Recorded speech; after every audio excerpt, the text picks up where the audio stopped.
करणार आहे की जे आपण आता भाजीपाला खातो बरोबर, याच्यावर सगळं फवारणी निघतोय, पेस्टिसाइड्स केमिकल्स मारलेले आणि तेच वारंवार शहरात जाऊन आपण भयानक मोठ्या आजाराला सामोरं जाते, जे हॉस्पिटल्स आपल्या सभोवताली झाले.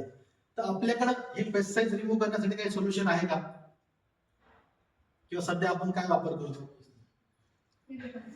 भाजीपाला, रेग्युलर भाजीपाला. ते भाजीपाला जे काही पेस्टिसाइड्स केमिकल्स आहे त्याच्यामुळे आपलं आरोग्य जे खराब होतं. सगळ्याच ऑर्गॅनिक भाजीपाला येतं का सगळ्यांना? नाही येते. आणि फवारणी केल्याशिवाय भाजीपाला उगवतोय का? येतो नाही उगवत. बरोबर आहे. फार थोडे लेखी ते अफोर्ड करू शकताय. आपल्याला असं सोल्युशन पाहिजे की हे पेस्टिसाइड्स केमिकल्स त्या सरफेस पासून रिमूव्ह झाले पाहिजे. तर ते रिमूव्ह करण्यासाठी आपल्याकडे सध्या काही सोल्युशन आहे का? आपण घरच्या साधारण होतो हे सोल्युशन आहे, बरोबर आहे.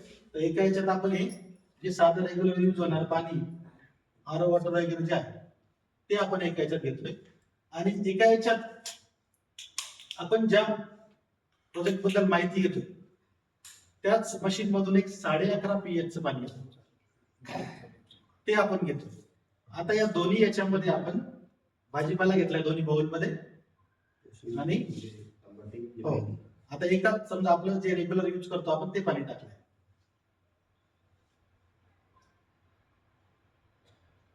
आणि एका याच्यामध्ये हे ज्या मशीन बद्दल आपण माहिती घेतोय त्या मशीनचं पाणी टाकलंय.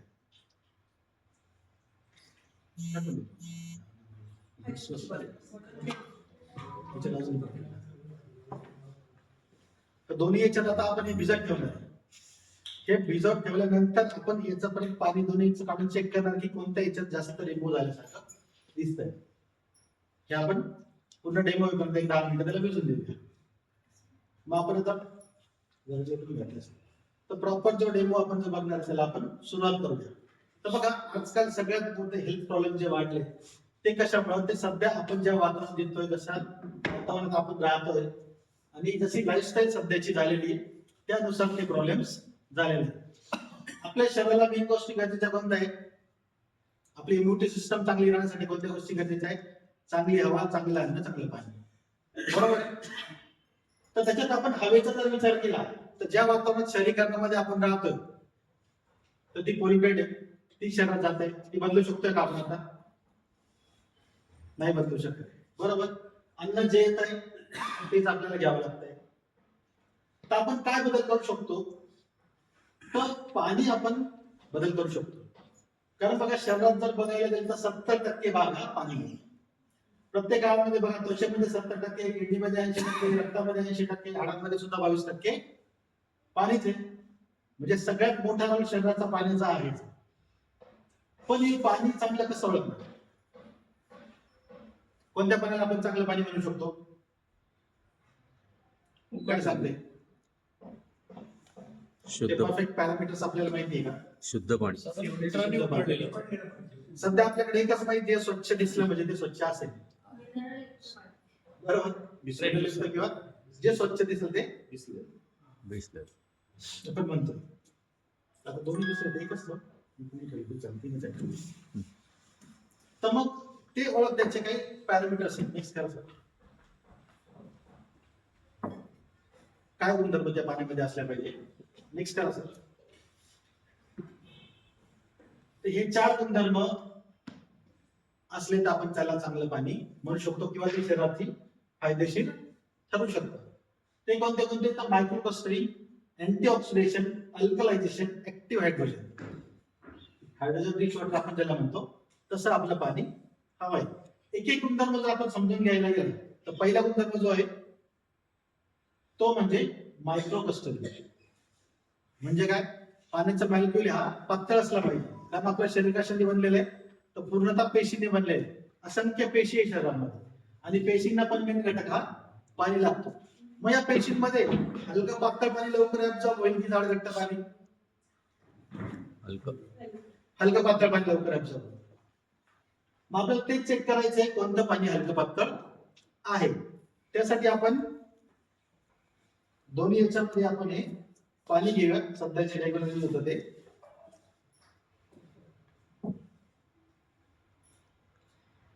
एका ग्लासामध्ये आपण टाकलं.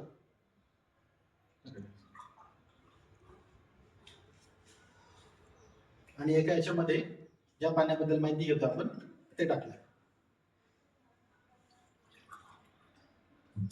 आता दोन्ही याच्यामध्ये आपण टाकणारे जिरे जे आपल्या घरी आपण रेग्युलर यूज करतो, तर दोन्ही याच्यात आपण थोडे थोडे जिरे टाकूया.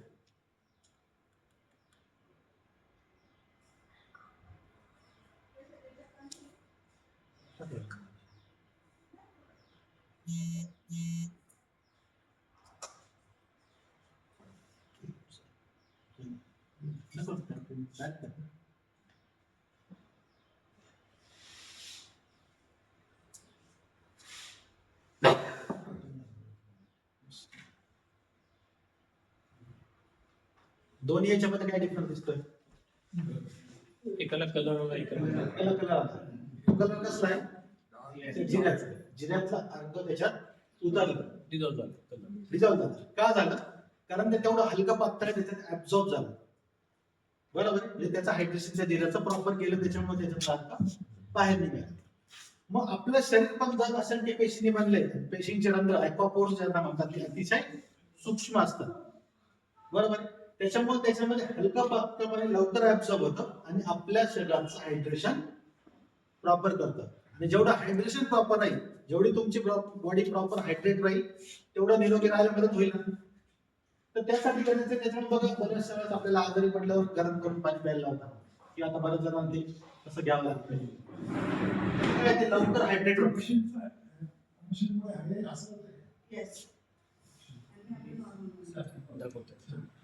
जर तुमच्या प्रत्येक पेशींमध्ये पण 70% पाणीच आहे, मग त्यांना जर प्रॉपर पाणी जर त्याच्यापर्यंत पोहोचलं, ते रक्तामध्ये ऍब्झॉर्ब झालं, तर शरीर हायड्रेटेड राहिलं, तर ते निरोगी राहायला मदत होणार. त्याच्यामुळे आपल्याला बघा, पूर्वीच्या काळी नदी किनारी गाव होते, नदीचं वाहतं पाणी बदलायचं, दररोज पाणी बदलायचे. आता वरचं पाणी हलकं असेल का खालचं साठवलेलं पाणी हलकं असेल? वाहतं हलकं पाणी, वरचं जे ते हलकं असेल. त्याच्यामुळे पहिले ऑलरेडी तसं चांगलं पाणी पूर्वीचे लोक पित होते. त्याच्यामुळे ते ऑलरेडी मायक्रोप्लास्टिक वॉटर त्यांच्या शरीरात जात होतं. त्याच्यामुळे त्या गोष्टी त्यांना चांगली इम्युनिटी सिस्टम राहायला मदत होते. अशा प्रकारचं पाणी परत आपल्याला बसलं तर आपलं शरीर प्रॉपर हायड्रेटेड राहील आणि हायड्रेशन राहिल्यामुळे जास्तीत जास्त प्रमाणात आपल्या शरीराला हे पाणी भेटणार आहे. नेक्स्ट बघा, बाकीचे जे पाणी ते 15-20% शरीरात ऍब्सॉर्ब होतं, पण आपलं हे काही वॉटर मोर दॅन 80% शरीरामध्ये ऍब्सॉर्ब होत आहे. नेक्स्ट. आता दुसरा जो गुणधर्म आहे तो म्हणजे अँटीऑक्सिडंटचा. हे अँटीऑक्सिडंट काय आपल्याला समजून घ्यायचंय. तर बघा, आता बरंचसं फॅड आलं की अँटीऑक्सिडंट युक्त घटक खा, ऐकतो आपण सध्याचं. तर जेवढं जास्तीत जास्त अँटीऑक्सिडंट शरीरात जातील, तेवढा बेनिफिट शरीराला राहणार आहे. कारण का, त्याच्या अगोदर आपल्याला हे समजून घ्यायला की ऑक्सिडेशन म्हणजे काय. ऑक्सिडेशन म्हणजे सोप्या भाषेत जर आपण म्हटलं तर शिळं होणं किंवा खराब होणं. बरोबर, म्हणजे ऑक्सिडेशन. आता आपल्या भाजीपाला आपण 2-3 दिवस तसंच राहिला तर तो शिळा होतो, खराब होतो. म्हणजे काय होतो, तो ऑक्सिडाइज होतो, म्हणजे त्याची ऑक्सिडेशन प्रक्रिया सुरुवात होऊन जाते. निसर्गामध्ये कोणताही घटक पडून राहिला, आता समजा लोखंड गंजणं म्हणजे सुद्धा काय, ऑक्सिडेशन होणे. ही ऑक्सिडेशन होण्याची प्रक्रिया प्रत्येक घटकावर निसर्गामध्ये सतत चालू असते. मग आपलं शरीर पण या निसर्गातलं आहे, आपल्या शरीरामध्ये होते. तर आपलं आयुर्मान किती होतं पहिले, किती काळ लोक जगायचे? 100च्या आसपास ऍव्हरेज आयुर्मान होतं. तेच आताच्या काळामध्ये किती आहे? 60-70. म्हणजे काय झालं, 30 वर्षांनी कमी झालं आयुर्मान. म्हणजे काय झालं, आपलं ऑक्सिडेशन फास्ट झालंय. आपण लवकर आजारपणाकडे, लवकर म्हातारपणाकडे सध्या जातो, कारण वातावरणामध्ये ऑक्सिडेशन करणारे घटक जास्त झाले. पूर्वी निसर्ग चांगला होता, ऑक्सिडेशन करणारे. ऑक्सिडेशन काय करतात, जे केमिकल्स वगैरे गोष्टी असतात ज्या निसर्गामध्ये आहेत, त्या ऑक्सिडेशन फास्ट करतात. त्या आताच्या वातावरणामध्ये जास्त जाते, म्हणून आपण जास्त ऑक्सिडाइज होतोय, म्हणजे लवकर म्हातारपणाकडे, लवकर आजारपणाकडे ओढलं जातं. मग ते कमी होतं. जेवढं जास्तीत जास्त प्रमाणात अँटीऑक्सिडंट शरीरात जाईल, तेवढं एजिंग आपलं स्लो होईल. आपण लवकर आजारी पडणार नाही किंवा म्हातारपणाकडे लवकर जाणार नाही, जेवढं जास्तीत जास्त अँटीऑक्सिडंटचं प्रमाण शरीरामध्ये असेल. ते कशातून भेटतं? तो जो आपला फ्रेश भाजीपाला आहे त्याच्यामध्ये ते असतं. आता या चार्ट नुसार आपण समजून घेऊया अँटीऑक्सिडंट काय असतं. तर हा चार्ट आहे ओआरपी चार्ट. ओआर म्हणजे ऑक्सिडेशन रिडक्शन पोटेन्शियल. बरोबर. जी ऑक्सिडेशनची प्रक्रिया चालू आहे त्याला रिडक्शन कमी करण्याची ताकद ज्या घटकांमध्ये येते म्हणजे मायनस ओआरपीचे किंवा अँटीऑक्सिडंट युक्त घटक. आणि जे ऑक्सिडेशन वाढवतात लवकर आजारपणाकडे लवकर म्हातारपणाकडे किंवा ऑक्सिडेशन करण्याकडे जे घटक असतात ते म्हणजे प्लस ओआरपीचे घटक. मग आपल्या शरीराला कोणते गरजेचे आहेत? मायनस ओआरपीचे घटक जे की फ्रेश भाजीपाला फ्रुट्स व्हेजिटेबल्स याच्यामध्ये जे असतात. पण बघा आपल्या शरीरामध्ये त्याच्यापेक्षा जास्त काय शरीरामध्ये 30% आणि 70% पाणी आहे. पाण्याचं प्रमाण जास्त आहे अन्नापेक्षा आपल्या शरीरामध्ये. मग पाण्यामध्ये पण हा मायनस ओआरपी असला ही ऊर्जा असली तर तो शरीराला जास्त फ्रेश ठेवत. तर आपण ते चेक करूया कोणत्या पाण्यामध्ये तो आहे. त्यासाठी आपण आता हे कॉर्पोरेशनचं पाणी आणलं जे आपण रेग्युलर घरी आपलं पितो. त्यानंतर बॉटल वॉटर बिस्लरी वॉटर जे मार्केटमध्ये आपण रेग्युलर गेल्यावर पितो. त्यानंतर कोल्ड्रिंक. कोल्ड्रिंकचं सेवन होतं कधी मध्ये कोल्ड्रिंक पिता? कोल्ड्रिंकचं सेवन होतं कधी होतं ना. ते आपण आता बघूया.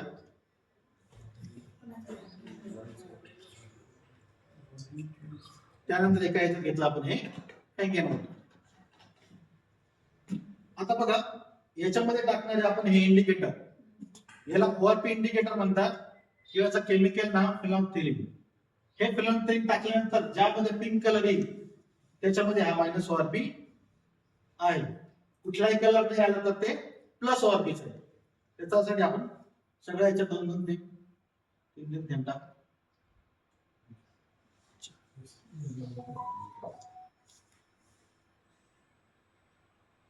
पहिलं कॉर्पोरेशनचं पाण्यामध्ये टाकलं, नंतर बॉटल वॉटर मध्ये टाकलं, त्यानंतर कोल्ड्रिंक मध्ये टाकलं आणि यानंतर टाकूया या नियमामध्ये.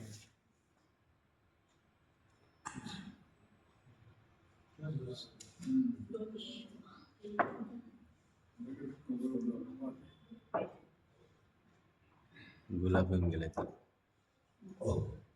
एकाच याच्यामध्ये तो रंग आला कारण ते मायनस ओआरपीच आहे. बाकी ज्याच्यात कुठलाही रंग नाही आला कारण ते प्लस ओआरपीचे. आणि प्लस ओआरपी म्हणजे ऑक्सिडेशन करणाऱ्याकडे आपल्याला अँटीऑक्सिडंटची गरज आहे. मग आपण सध्या जसं पाणी पितोय तसं शरीर होत चाललंय, लवकर ऑक्सिडाइज होत चाललंय. जसं आपण पाणी बदलतो, जसं हे पाणी सुरुवात करतो तसं काय होतं का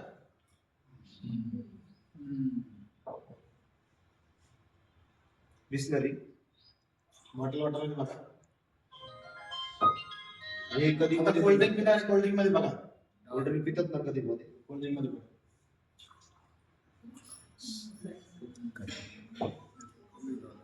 कोल्ड्रिंक मध्ये आला कुठलाही कलर. अशा कमीत कमी 50 बॉटल प्यावे लागतील तेव्हा त्याच्यात थोडाफार कलर. कारण काय त्याचा ओआरपी जर चेक केला तर प्लस 400 म्हणजे 400 पट जास्त खराब ही गोष्ट आहे. आणि आजकालच्या सरळ लाईफस्टाईल मध्ये गोष्टी आहेत की आपण आपल्या लहान मुलांना पण सहज देतो कारण याच्यात पूर्णतः बनलेलं हे केमिकलनी बनलेलं. जेवढं जास्त ऑक्सिडाइज करणाऱ्या गोष्टी शरीरात जातील तेवढं शरीर लवकर आजारपणाकडे लवकर म्हातारपणाकडे किंवा इम्युनिटी सिस्टम वीककडे जाईल. जेवढ्या अँटीऑक्सिडंट किंवा मायनस ओआरपीच्या गोष्टी शरीरात जातील तेवढं शरीर जास्त काळ टिकू शकेल. तर आपल्या शरीराला लक्षात यायचं की कोणत्या गोष्टींची गरज आहे कोणत्या गोष्टीची नाही. मग हे केमिकल्स युक्त आता बघा असे केमिकल्स आपल्या शरीरात हवेद्वारे सुद्धा जात आहेत, पाणीद्वारे सुद्धा जात आहेत. तसे थोडे तरी शरीरात जे जात आहे तर ते शरीराला कुठे ढकलताय. आता पाणी पिऊन पाणी टाकून कोणी कोल्ड्रिंक पित नाही पण ते जरी टाकलं तरी काय करतं शरीरामध्ये ऑक्सिडाइज करतं. म्हणजे हे आता सध्याच्या वातावरणात हे जाऊन जाऊन आपलं शरीर परत ऑक्सिडाइज करत जात आहे. त्यामुळे आपल्या शरीराला हे जास्तीत जास्त अशा प्रकारचं चांगलं पाणी जर जात राहिलं तेवढा बेनिफिट शरीराला होणार. तर अशा प्रकारे हे काम करत आहे. आता आपण बघितलं हे केमिकल टाकून पण ऍक्च्युअल मध्ये ओआरपी मीटर ओआरपी मीटर सुद्धा काय रिडिंग दाखवतं बघा. हा बस ये है Kangen water 9.5 pH Kangen water. ये है कोल्ड ड्रिंक, कोई भी कोल्ड ड्रिंक हो सकता है, ठीक आहे ये काय कोल्ड ड्रिंक यूज किया है। आता बघा असे जसे 4 ग्लास आपण ठेवले तसंच प्रकारचे एक याच्यात रेग्युलर ये बाउंड्रीचं बिस्लेरी या कोई भी एक पैकेज याच्यात ड्रिंकिंग वाटर होता है, बेसिकली आरओ वाटर होता है वो। और ये है म्युनिसिपल कॉर्पोरेशन का पानी।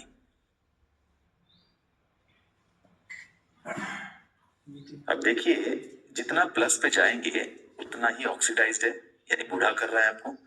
ये देखिए पैकेज ड्रिंकिंग वाटर 249 250 के ऊपर चला गया है। कोल्ड ड्रिंक में अगर हम डालेंगे तो ऑलमोस्ट 450 टच कर आया है। पूरा बॉडी को ये ऑक्सीडाइज कर रहा है, बूढ़ा कर रहा है।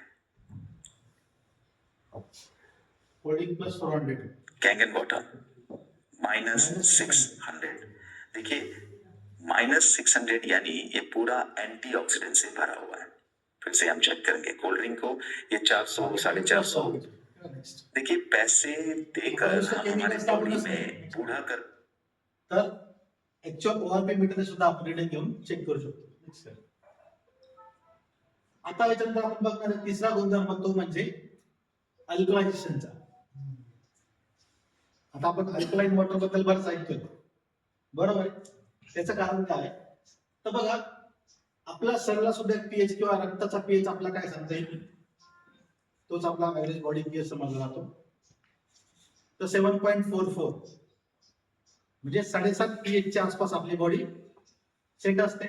कारण मग आपलं आजारपणाचं निदान सुद्धा कसं करतात ब्लड युरिनचा पीएच चेक करतात. पीएच जेवढा ऍसिडिक त्यानुसार आजाराचं निदान होतं. म्हणजे त्याला सुद्धा एक ऍव्हरेजला असणं गरजेचं आहे. पण तो जर किती 7.5 आता बघा पीएच स्केल टोटल 14 नंबर्स मध्ये चेक होते. 7 म्हणजे न्यूट्रल, 7च्या खाली जर पीएच असला तर ऍसिडिक, 7च्या वरती जर पीएच असला तर अल्कलाईन. आपली बॉडी सुद्धा 7.5 म्हणजे कुठे अल्कलाईन्स कडे. मग ती त्या स्थितीत राहिली पाहिजे ते कशावर डिपेंड आहे आपण त्या शरीराला काय इन्ग्रेडियंट्स देतोय त्याच्यावर त्या गोष्टी डिपेंड आहे. तर आपण शरीराला काय देतोय जी हवा जाते ती ऑलरेडी पोल्युशन युक्त जाते, अन्न जात आहे ते पेस्टिसाइड युक्त जात आहे म्हणजे त्या दोन्ही गोष्टी ऍसिडिक जात आहेत. पाणी चेक करा आपण पाणी कसं देतोय शरीराला. आता त्याच प्रकारे परत आपण सगळ्या प्रकारचं पाणी घेऊया. एक कॉर्पोरेशनचं पाणी घेतलं, त्यानंतर बॉटल वॉटर, आरो वॉटर, त्यानंतर कोल्ड ड्रिंक आपण घेतो एका याच्यात आणि एक याच्यात हे कॅन्गन वॉटर घेतो. आता पीएच कशाने चेक करतात तर लिटमस पेपर. लिटमस पेपरचं आपण हे लिक्विड आणलंय, हे टाकल्यानंतर जो रंग येईल त्यानुसार त्याचा पीएच असेल. तर सगळ्या याच्यात आपण 2-2 थेंब टाकूया.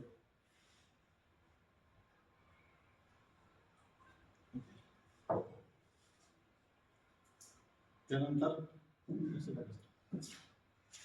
बॉटल वॉटर, आरो वॉटर, त्यानंतर कोल्ड ड्रिंक,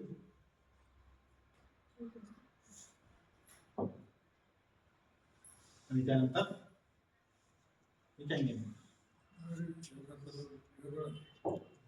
सगळ्या प्रकारचे रंग आले. हा कसा हलकासा ग्रीन म्हणजे 7.5-7 पीएच च्या आसपास रंग आहे बरोबर. त्यानंतर बॉटल वॉटर, आरो वॉटर मध्ये जो 5 पीएच, त्यानंतर कोल्ड ड्रिंक डायरेक्ट 2-2.5 पीएच म्हणजे टोटली ऍसिड येते. आणि हे 9-9.5 पीएच चं कॅन्गन वॉटरचं पाणी. कारण बघा आपण बघितलं हवा जी जाते ती ऍसिडिक करते, अन्न जे जात आहे ते पण ऍसिडिक करते. कारण आपलं बाहेरचं फूड, जंक फूड किंवा पॅकेज फूड वर जास्त आहे सध्या. प्लस हे पेस्टिसाइड केमिकल्स हे काय करताय ऍसिडिक करताय. किंवा आपण सभोवताली जेवढे इलेक्ट्रॉनिक्स आयटम्स आहेत, हे वायफाय, रेडिएशन हे काय करताय ऍसिडिक बनवतंय. म्हणजे सगळ्या गोष्टी आपल्या सभोवताली त्या ऍसिडिक जात आहेत. आणि असं पाणी जरी पिण्यात असतील अशा गोष्टी त्या सुद्धा ऍसिडिक करतात. म्हणजे हवा, अन्न म्हणजे सगळं ऍसिडिक झालं. मग शरीराची स्थिती कुठे यायची ऍसिडिक कडे. ऍसिडिक वातावरण की ऍसिडिक नेचर शरीराचं जेवढं वाढेल तेवढं काय वाढणार आहे आजार बरोबर. मग आपण काय करतोय फक्त पाणी बदलतोय. जसं या शरीराला हे पाणी द्यायला आपण सुरुवात करतोय तसं काय बदल होतोय बघा. काय केलं आपल्या शरीरात त्याला अल्कलाइज केलं. त्यानंतर बॉटल वॉटर मध्ये पण टाकूया. त्याने पण पीएच बॅलन्स केला. कोल्ड्रिंक मध्ये बघूया. कोल्ड्रिंक हलकस 2 और 3 वर आलं, थोडस चेंज झालं. त्याच्यामुळे अशा गोष्टी आपल्या डेली रुटीन मधून बंद झाल्या पाहिजे, आपल्या मुलाबाळांच्या हातातून बंद झाल्या पाहिजे. भविष्यात तेवढं आरोग्य सुधारायला मदत होईल. कारण अशा गोष्टी ज्या सर्वात थोड्याफार प्रमाणात जरी जात आहेत तरी या काय करतायत, आपल्या शरीराला ऍसिडिक नेचर कडे ढकलतात.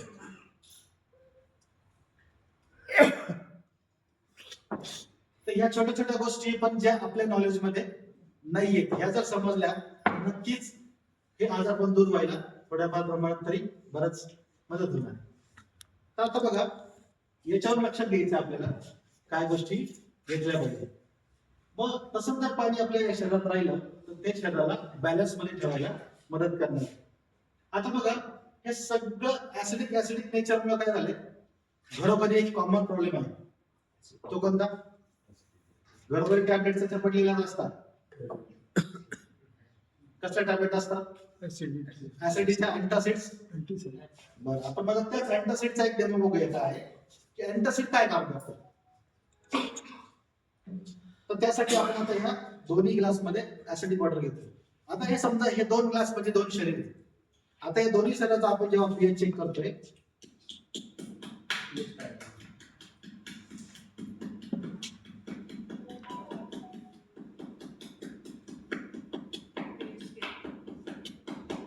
किती पीएच आसपास आहे? किती पीएच आहे? 7 सात नहीं 5 6 5 5 6 येलो 5 5 5 5.5 पीएच च्या आसपास. म्हणजे दोन्ही शरीराचा पीएच काय झालाय? ऍसिडिक झालाय. ऍसिडिक झाल्यामुळे वारंवार ऍसिडचा त्रास होतोय. जसा ऍसिडचा त्रास होतो तर आपण काय करतो, ही बँडी पॅन 40 अशी अँटासिड खातो. पॅन 40. तर एका शरीराला आपण ही अँटासिड देऊया.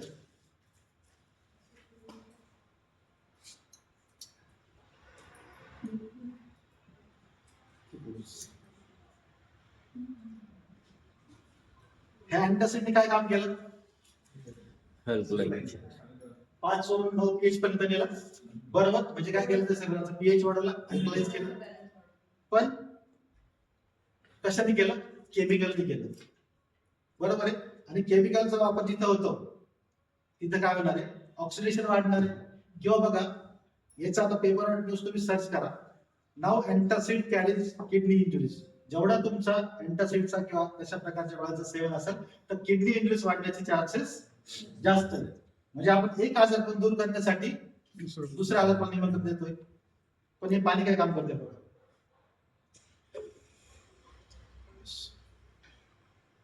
आपल्या पाण्याने पण काम काय केलं? सेम काम केलं. मग कशाने चांगलं राहील? पाणी चांगलं की केमिकली चांगलं? पाणी चांगलं. बरोबर आहे.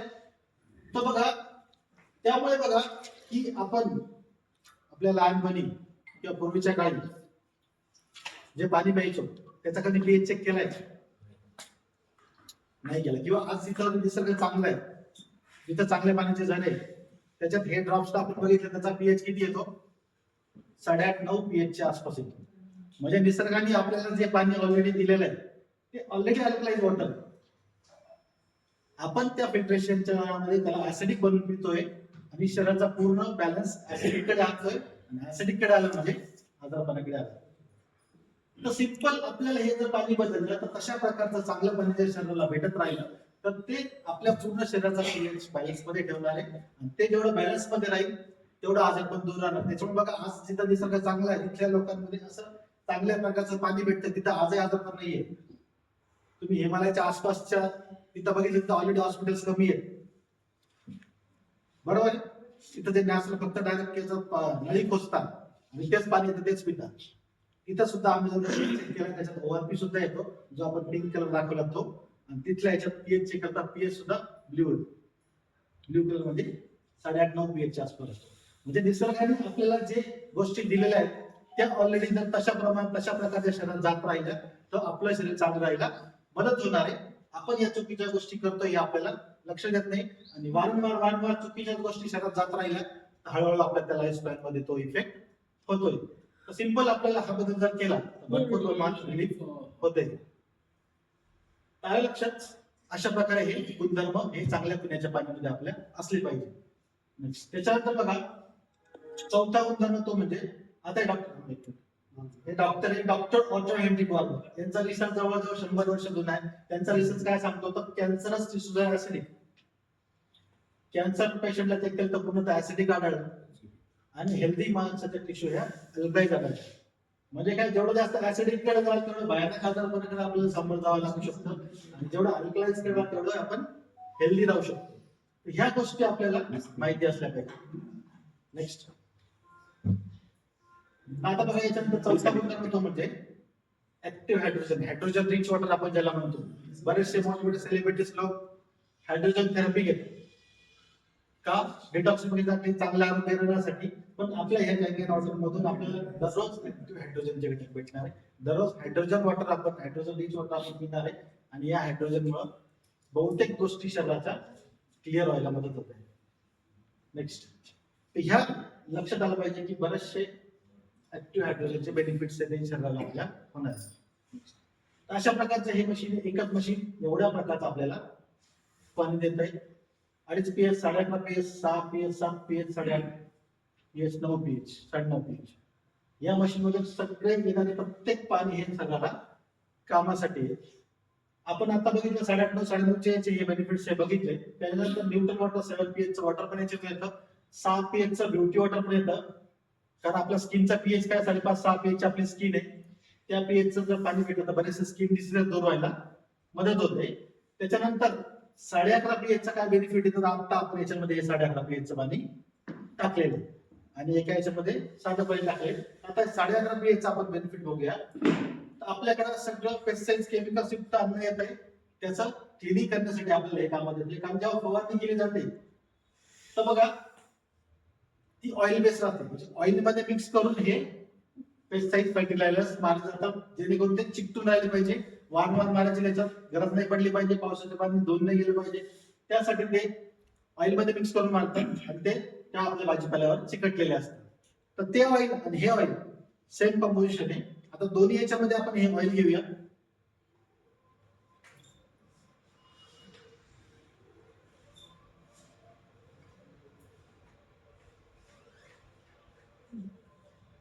बरोबर दुसऱ्या ग्लास मध्ये आपण सेम ऑइल घेऊया.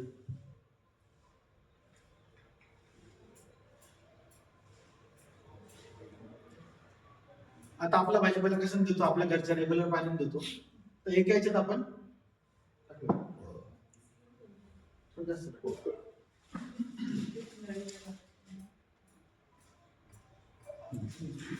तर एका याच्यात हे साधं जे रेग्युलर दही आपण वापरतो ते पाणी टाकूया.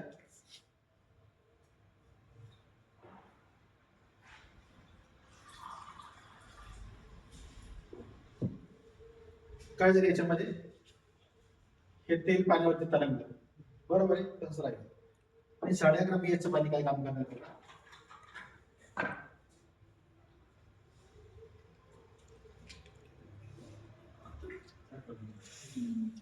याच्यात काय झालं याच्यात त्या 11.5 pH च्या पाणी त्या पूर्ण तेलाला डिझॉल्व करून टाकलं पाडून टाकलं इमल्सिफाय करून टाकलं. मग याच्यात जर आपला भाजीपाला भिजवला तर तो पूर्ण त्याच्यावरचं तेलाचं आवरण फाडतो. तेलावर चिकटलेले पेस्टिसाइड्स केमिकल्स हे चांगल्या प्रमाणात रिमूव्ह होतात जेवढे आपल्या साध्या पाण्याने नाही होते. त्याच्यामुळे याच्यातून जर आपला भाजीपाला खाल्ला तर ऍज कम्पेअर टू ऑर्गॅनिक भाजीपाला आपल्याला भेटणार आहे.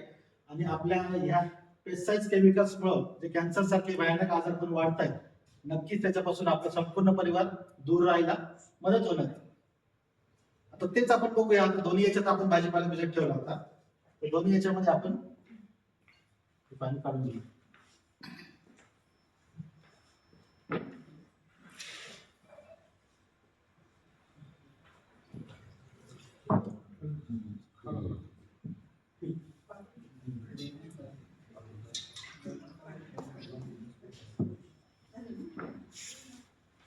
आता दोन्ही याच्यामध्ये काय डिफरन्स दिसतोय तुम्हाला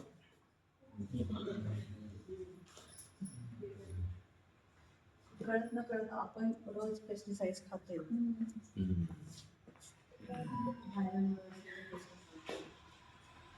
तर याच्यात भाजीपाला जास्त चांगल्या प्रमाणात स्वच्छ झाला, जेवढं साध्या पाण्याने नाही होते. त्याच्यामुळे याच्यातून स्वच्छ करून जर भाजीपाला आपल्या संपूर्ण परिवाराला दिला, बऱ्याचशा मोठ्या आजारांपासून आपण वाचू शकतो. आपलं प्रिव्हेन्शन वर काम करायचं असून प्रिव्हेंटिव्ह जर काम केलं तर बरेचसे गोष्टी आपल्या निरोगी राहण्यासाठी मदत होतात.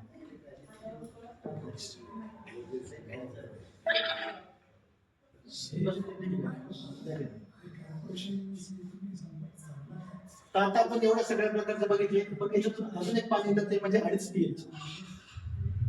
त्याचा काय बेनिफिट आहे बघा. आपल्याकडं अँटीबॅक्टेरियल करण्यासाठी काय वापरतो आपण? ऍसिड्स वापरतो, केमिकल बेस ऍसिड वापरतो, आणि त्याचा पीएच काय असतो? सेम 2-2.5 pH चं ते केमिकल असतं, पण ते शेवटी केमिकल.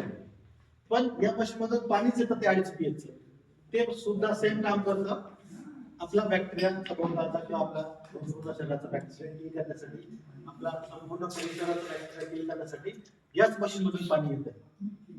कारण 2.5 pH मध्ये बॅक्टेरिया किल झाला, कुठल्याही केमिकल वापरायची गरज नाही, डायरेक्ट याच्यातूनच ते काम होणार आहे. म्हणजे आपला संपूर्ण परिसर स्वच्छ ठेवण्यासाठी आपलं आतून शरीराला चांगलं पाणी भेटतंय, आपल्या त्वचेसाठी चांगलं पाणी भेटतंय, आपला भाजीपाला धुण्यासाठी सुद्धा चांगलं पाणी भेटतंय. प्लस हे 11.5 pH चं जे पाणी आहे हे तुम्ही पिऊ सुद्धा शकता. कारण आपल्या शरीरात सुद्धा काय आहे, ऑइल चिकट आहे, कोलेस्ट्रॉल वगैरे काय किंवा कॉन्स्टिपेशन वगैरे काय होतं, बरेचसे चिकट पदार्थ शरीरातून डिटॉक्स होत नाही, ते तसेच राहिल्यामुळे शरीराला आतून खराब करतात. पण हे पाणी जर तुम्ही औषध सारखं आठवड्यातून एखाद्या वेळेस किंवा रात्री झोपताना जर पिलं तर तुमच्या शरीराला आतून डिटॉक्स करण्याचं, आतून क्लीन करण्याचं काम करणार आहे. आणि त्यामुळे बरेचसे